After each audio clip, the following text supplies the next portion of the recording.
Have you ever been in a bad relationship? You know what? If you were to buy a home and it's not the home that you wanted, it's the same thing. So let's not get into a bad relationship. So today we're going to talk about the reasons that you may need to look into to get out of that relationship before it happens.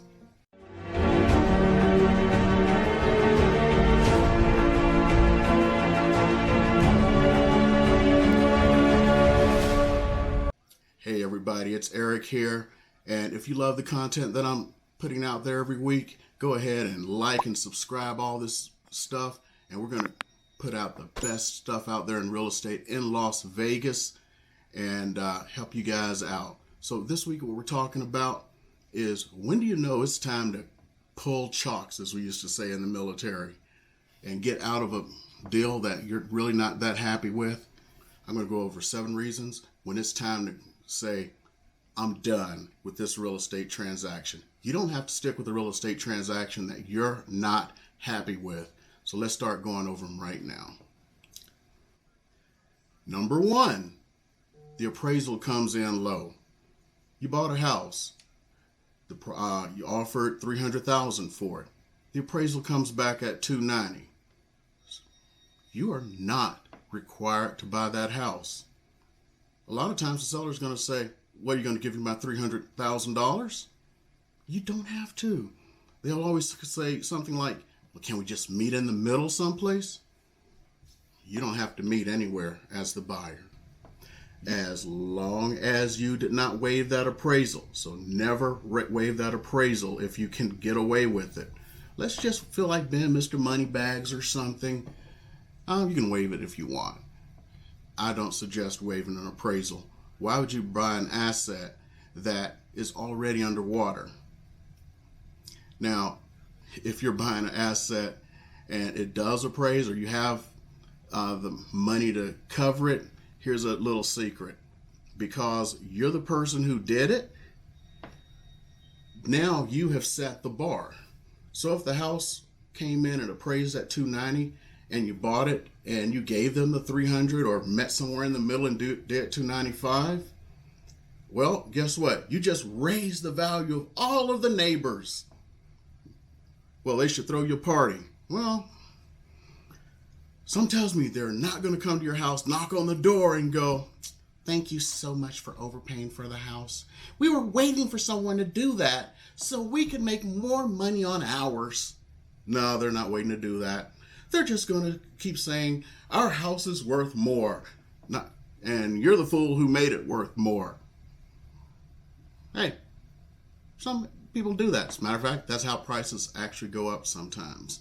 So some of these hot neighborhoods where the prices go up, those are people who say, I got that extra 10 to put to it. That could be you. I don't know. But that is a sign that you need to go ahead and pull chocks. Reason number 2.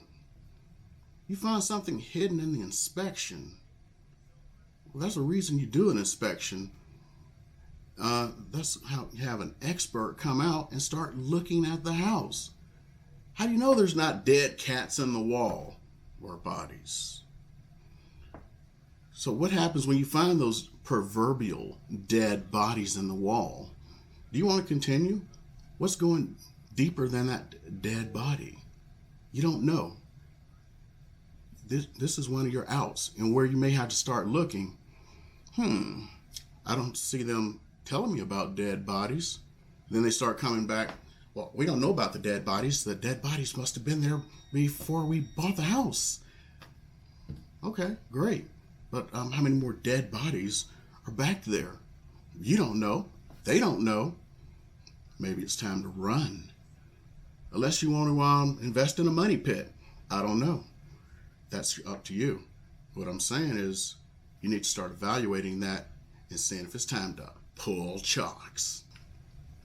Reason number 3. That real estate agent, they're pressuring you. Because you know what? They're thinking about their wallet. Oh, and no! That mortgage payment that's due. The car payment that's due. And baby needs a new pair of shoes. It happens every day. I'm not going to sit here and lie.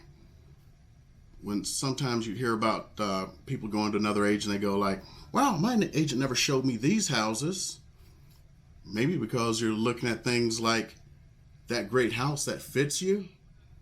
The seller is being cheap and they wanted to offer 1.5%, or a low percentage or something to the agent that brings the buyer. That agent saying, nah, not me. I ain't working for that. I showed them 30 houses. I've been working for 40 hours. These folks, I'm getting my money. So they want something with a higher percentage. So they set in and they only show you houses that's going to make them the money they want. It's actually allowed in some MLSs. Now, here in Las Vegas, they actually allowed it up until last year. Actually, it may have been earlier this year, sometime last year. It was actually allowed. And some agents actually did that. Let's say a lot of agents did, who knew how to do it. As a matter of fact, if you know, there's this big lawsuit that's going around. Now, even though the board here is not being sued, they were actually used as an example in this major lawsuit about price fixing. And it had to do with the fact that agents could manipulate what buyers got to see based on the amount they were getting paid. So that agent may be pressuring you towards certain houses. If you're feeling a lot of pressure, if they're using a lot of what we call NLP, neuro-linguistic programming, or sales language on you, maybe it's time to really look at the deal, look at what's being said, and evaluate, do you really want to buy this house or need to buy this house? That could be an issue, because you don't want to end up with a 30-year mortgage for something that you really didn't want or need because someone needed to pay their mortgage that month. Okay? So that's another sign to pull them chalks. Reason number 4. I'm going to be frank with you. I'm going to say things that may make you uncomfortable. A lot of people in real estate want you to buy things based upon their needs and not yours. Agents want to show you the house that's the most expensive with the biggest commission to themselves.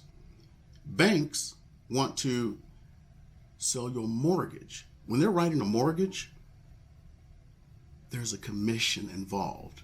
Everything in real estate drives a big economy, and everyone has their hands out. And the more you spend on that house, the bigger that pie is for people to put money in their pockets. So they may say, hey, you can afford a $500,000 house. You may only need a $300,000 house, a $250,000 house. If that's what you need, that's what you need. Really, deeply look at your budget. If your payments are half of what you're bringing home, just because you're in a loan program that says your DTI, debt to income ratio, can support 50%, don't fall for the okie doke. No, don't fall for that. Look at what you're spending. Just because the bank says you can afford it and your realtor sits around and tries to convince you to do it, don't do it. So what, you have a $2,500 payment, you're making $5,000 a month. They say, well, you got plenty left over because of all the money you make. Yeah, where's your fund? Where's your new car? I remember one time, a long time ago, I was a lieutenant, and I went in for my annual little investment checkup. The guy goes through my stuff. It's like, wow, we really can't say you're not saving enough. You're investing plenty. He comes all this stuff, and he was talking about where I should be investing, and I was talking about, I'm saving money for, a car and a house and all this stuff. He goes, well, we don't advise you buy a house. I'm like, why? Well, we advise you rent because you move so often being in the military, and we advise you save any money instead of buying a house and invest it with us. What? What about cars? We don't advise you to buy a car. We advise you to buy an old car and take the money you save and invest with us. No, that's how the real estate agents think. You don't have to invest with them and put money in their pockets. Keep that money in your pocket, okay? Keep it in yours. Because if you can't afford that payment, I don't care what anybody else is saying. You know deep down in your gut what you can afford. If you can't afford it, pull chalks. Reason number 5. The listing was misleading.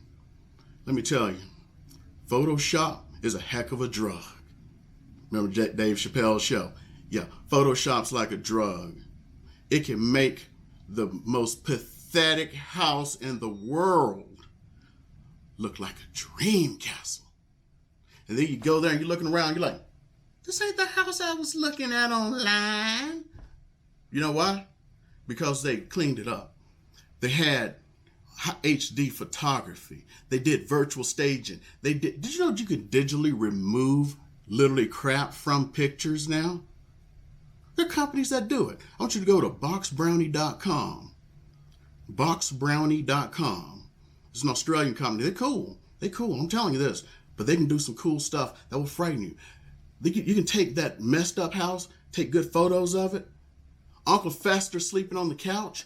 Brand new couch. Uncle Fester gone. You come there, Uncle Fester been sitting there. There's a dent all in the middle of the floor. When they're that misleading, there's something wrong. You need to look out for that, okay? And that's your sign to pull chalks. Well, I went over 5 things today where you need to consider whether or not you want to buy that house and it's time to move on to something else. So this is part 1. Next time, we're going to have part 2, and we're going to cover the rest of the reasons why you need to consider not buying that house and getting out of that deal. Okay? We'll see you the next time.